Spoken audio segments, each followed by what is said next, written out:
So karon mag-estimate ta pilay value sa formworks concrete og sa iyahang reinforcements in terms of kilograms, no, in terms of kilograms. Ay, napo ko nalimutan. Tama day. Wala pa ko katudlo unsa akong pag-solve sa tie wire, GI tie wire kilograms sa footing tie beam. So ako lang to isingit diri ron. Okay, same raman sila og solving. So karon dito ta.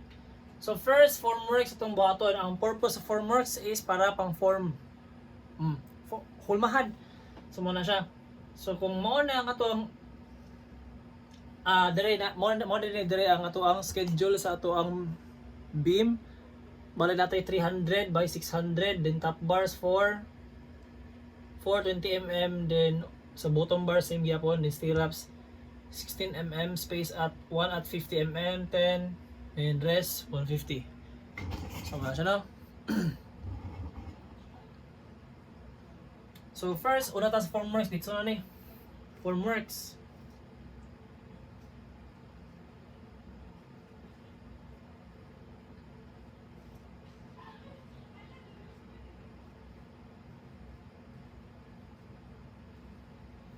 So sa formworks, ang purpose sa formworks is muna siya ang ato ang hulmahan, no? So para makuha nato ang kanang area sa formworks, ang formula na is area is equals to perimeter times ang iyahang length. Muna siya times length times the number of beams. Number of beams. So first, punta na ito pila yung perimeter sa linya. So ang perimeter na to, ang formula is sa column, mo na siya ang formula. Kay tungod, ingani. Morning A, morning B, dire 50 na. So kung A ni, A pud ni, di ba? Na B ni, B pud ni. So 2 times A plus B plus 0.2. Ang 0.2 dili ni siya gikan sa 50 mm nga overlapping para sa imong framing. So 50, then 50 pud ni 50. Therefore na kay 200. I-convert din mo na into meters, 0.2 meters. Okay, muna siya. Muna siya ang formula sa column, sa footing ana. Karon pila unsa may formula sa ato ang beams. So if this is A, this is A. Di ba? Therefore 2A. Kung B, na isa ra man kabog B, lain pug tabunan nimo ni unsa pabutang sa imong simento. So leave open nimo siya ang top, leave open nimo ang top. Okay? Therefore, ang atong formula sa ato ang perimeter sa beam is 2 times A plus base plus pila man ni? 50 na 50 pud ni 0.1. Mana mo, what if day kani unsa man ni siya? Supporter na siya. Ang purpose ani kaning kuan, kanina sa taas supporter ni siya ha. Para dili mo bulge ang imuhang beam, inigyabo sa imong concrete kay bugat bilang simento. Kaning 50 para na siya sa imong overlapping, pambutang sa imong framing para dili mo bugwak. Pambutangan nimo siya sa imong lansang pod. So 2A plus B plus 0.1. So karon pila man itong A? So sa ato ang schedule sa itong beam, this is 600. Then diri kay 300, diba? So perimeter is 2 times A 0.6 plus 0.3 plus 0.1. So ato na i-calculate 2 times 0.6 plus 0.3 plus 0.1 na kay perimeter nga 1.6. Meaning ang value aning kaning formworks nimo is 1.6 kung i-add mo tanan. Muna siya. So na kay perimeter no.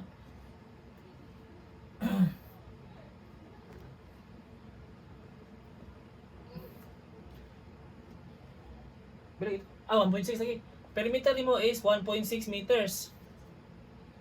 Karon to solve for area of formworks is i-times lang nimo ang perimeter nimo times ang imong length times ang imong number of beams. So namatay upat ka beams, natay 8 meters. O paslak na lang, 1.6 meters times length, 8 meters times 4 beams. Na dito. 1.6 times 8 times 4. 51.2. Oh, mo na ni mo ibutang sa formworks. 51.2. Dito na. Sunod sa concrete. Oh, basic ka kining concrete. Kaya ang volume.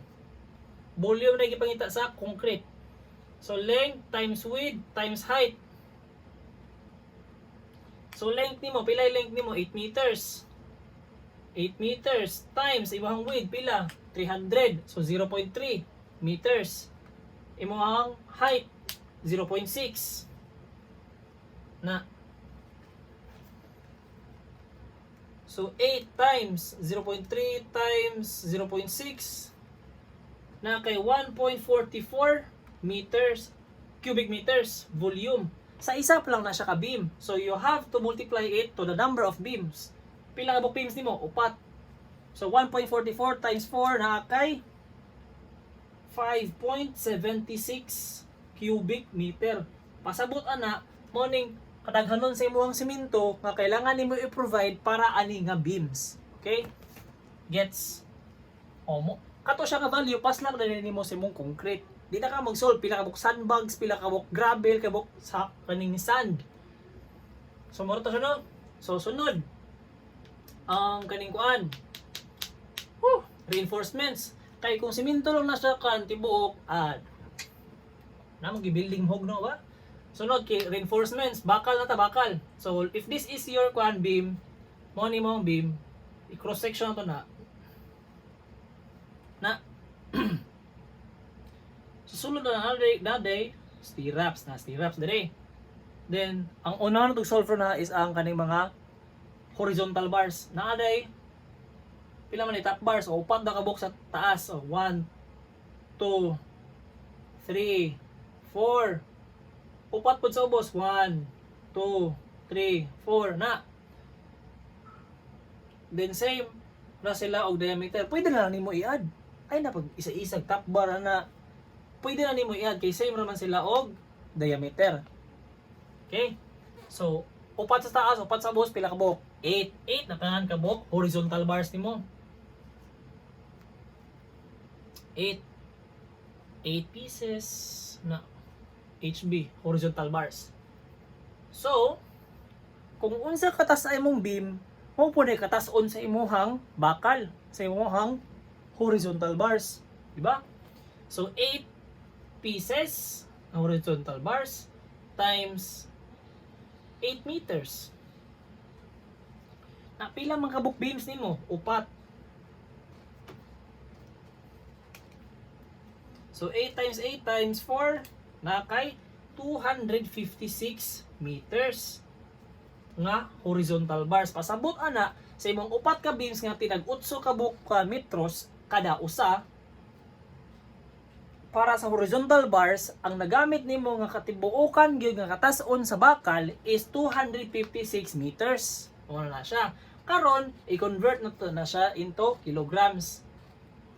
So kabalota nga ang bakal ingani gihapon natay diameter dre, na putay length dre. Pwede ta magamit og volume method. So ang formula sa volume is pi d squared over 4 times sa tuwa karon length, then times sa constant value sa kabugaton sa bakal in terms of cubic meter. Ana ra. So first i-convert sa nato ang diameter. Pila may diameter na to? 20. So 20 mm 2 meters is 20 divided by 10 divided by 100 tay 0.02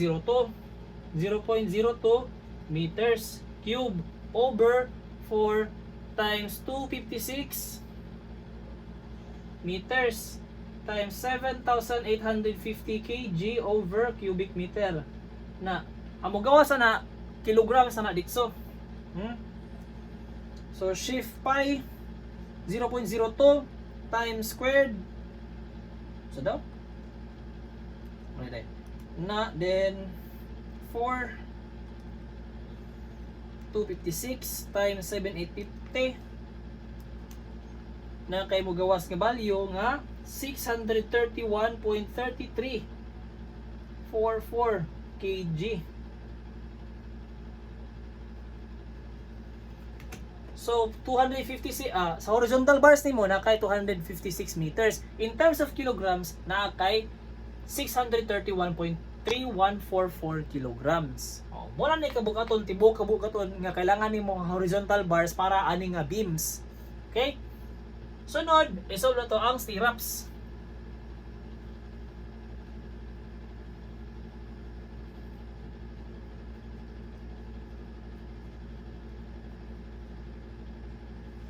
Stirrups no, stirrups. Na. So karon, ang stirrups muna siya ang mga bakal nga nagtuyok gani. Tiktuyok. Ang purpose na niya is para dili siya tawag gani katong shear failure gani, katong flexural nga dili flexural. Pasa katong shear, katong mokalitrag bungkag, mo na purpose sa stirrups. So karon isolve na to ang stirrups. So natay spacing diri nga value 1 at 50 mm, din na 10, din ang sobra is 150 OC to center line. At to center. Basa mo na siya. Okay, basi. Kaya anak mo na siya. Na. Kung ano mong column. Ana. Fixed beam. Kung ano siya. Kung ano mong column. Kung ano mo ang beam. So, sa duol sa column, nakatay mga duol ring ha. Stirrups. Space at 50. Sunod, dapat tayo medyo duol. Space at 100. Dire, same yapon. 50, then dire, 100. Ang spacing, ha? Spacing. Ang sobra anak, padulong sa katunga is 150. Tinag 150. Ang spacing kada stirrups. Kung na siyang purpose. No? So, karon pwede ta mag-ingato nga solving. Kanay mga specific kaayo. Pero medyo madugay ta. So, nakatay, inganiyo ito mag-solve, oh. So 8 meters times the number of beams nimo. So 8 times 4 na kay 32. Meaning total span nimo sa imuhang beams kung imo na siyang ilot-ulot-od, na kay 32 meters. Okay. Karon i-divide mo na siya og 0.075. Ang purpose ng 0.75 is mo na siya kung gipili nga spacing nga medyo tama ra siya nga dili ka magkulang sa imong stirrups at the same time sobra-sobra pud siya gamay. Di ba? Kay kung kani itong gamiton diri sa mamili ta diri sa spacing sa stirrups natin 150, 150, kung 150 itong pilion, makulangan gyud ta kay naatay mga dugol nga spacing. Kung 100 po itong pilion, it's either makulangan ka or masobra. Although masobra sa programay ra kayo, high chance siya nga makulangan jud ka. Diri sa 50 maghinubra jud ang taman, like marag let's say mga 40 to 50% ang imuhang mong sobra or pwede pa gani mulapas anak. Kabalo ko anak, kay ako na siyang gisolve before. If kaning tulo imong pilion. So, ang sweet spot is nasa in between 50 and 100. So, 75 mm. I-convert mo into meters na kay 0.075. Mo na kong pili. So, 32 divided by 0.075 na kay 426.66. Okay. 426.66. Nabaray 0.66 ng stirrups. Di ba wala? So 427 always on up.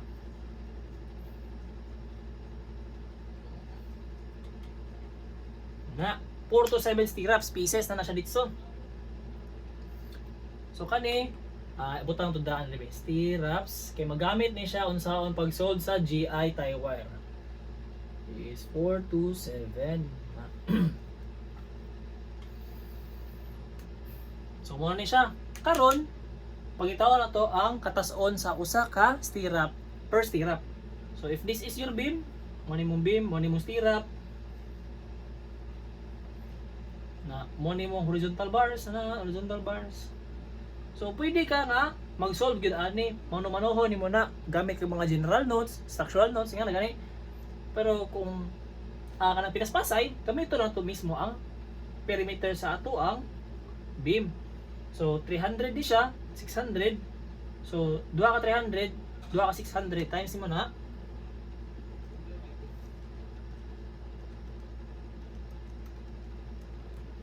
kay 1.8 meters. 1,800 mm, convert mo into meters, 1.8 meters.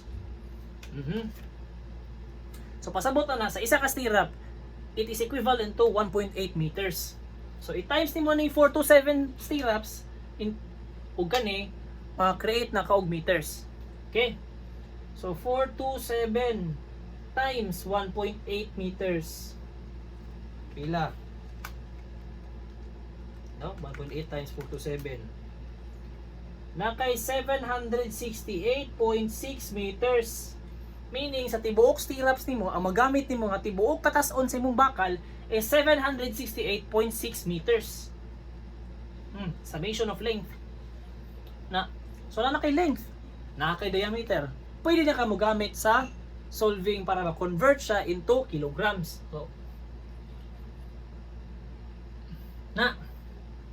So pi dito na di na isulat ang formula guro. Isulat lang. Pi d squared over 4 times length times 7,850 kg cubic meter is equals to kilograms. D squared, himo siya m squared. M squared, m cube divided by m squared, m cube, cancel. Kilograms na bilin. Ano siya? So paslak lang nimong value. Na don't forget to convert millimeters to meters ang imong diameter. So unsa may diameter nimo? 16 mm. So 0.016 meters squared over 4 times length nimo 768 times 7,850 kg over cubic meter. Mugawas ana kilograms. So solve 0.016 cube 768.6 times 7,850 tura 1213.11 kg. Pasabot ana na kay magasto nga 1,213.11 kilograms para lang sa stirrups. Mo ni kabug-aton total weight sa imuhang bakal para lang sa stirrups. So 1 to 13.11. Karon ang stirrups nimo dili lang na nimo ipalukot lang dito like pasagdaan lang nimo. Need na siya og tie wire para hiktan nimo na para dili siya mudagan. Di siya mudagan. So unsa man na siya pag-solve? So unsa man na siya pag-solve? Nakatay stirrups 4 to 7. Sige na. Morning stirrup. Nay bakal dre, bakal. Ay upat tubok bakal no. Upat na. Kada isa ng bakal imo na hiktan mo ng alambre. Wala. Na. So meaning, ika-8 ka kung pila ka buok bakal ay mong horizontal bars nimo, mo po na ang kadaghanon sa imong hinikutan. Gets na? So therefore, makaingon ta nga 8 horizontal bars times the number of stirrups 4 to 7 stirrups. Kay sa isa ka stirrup, ka-8 siya maghigot. So 8 horizontal bars times 4 to 7 naatay 3,416. Meaning ika 3,416 ka maghigot og alambre. Ties. Higot kada higot. Nasa kada isa daw ka ties sa kada isa ka ties is equivalent to 0.3 meters. Meaning sa isa ka hikutan nimo 0.3 meters imong katas-on sa imong alambre nga gamiton. 3416 times 0.3 na. Therefore, 1.8 meters. Para ma-convert ng kilograms, divide mo ng 53. Ang 53 constant na siya nga naa sa estimates nga book. Okay. Therefore, naakay 19.34 kilograms in terms of sa tawag ni mo na ikabukaton total weight sa imuhang GI Taiwan.